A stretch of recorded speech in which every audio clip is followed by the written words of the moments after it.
નમસ્કાર મિત્રો, વિડીયોમાં તમારું સ્વાગત છે। જી હા મિત્રો, અત્યારે હાલ મોટા અને દુઃખદ સમાચાર સામે આવી રહ્યા છે। તો મિત્રો, સમાચારમાં વાત કરીએ તો હાલ હમણાં ભયાનક આતંકી હુમલાના અહેવાલ સામે આવી રહ્યા છે, જેમાં સેના ઉપર હુમલો થતા 50 સૈનિકોના મોત થયા છે।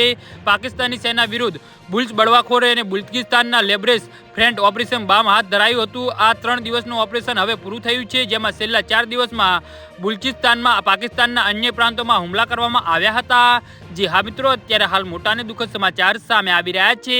બીએલએફે દાવો કર્યો છે કે 9 જુલાઈથી 11 જુલાઈ સુધી તેને પાકિસ્તાની સેનાના 70 ઠેકાણા ઉપર હુમલા કર્યા હતા, જેમાં પાકિસ્તાની સેનાના ઓછામાં ઓછા 50 સૈનિકો માર્યા ગયા છે અને 51થી વધુ ગંભીર રીતે ઘાયલ થયા છે। તેમજ બીએલએફે પાકિસ્તાનની ગુપ્તચર એજન્સીઓને મિલિટરી ઇન્ટેલિજન્સ અને આઈએસઆઈના 9 એજન્ટને મારી નાખ્યા છે। જી હા મિત્રો, અત્યારે હાલ મોટા અને દુઃખદ સમાચાર સામે આવી રહ્યા છે।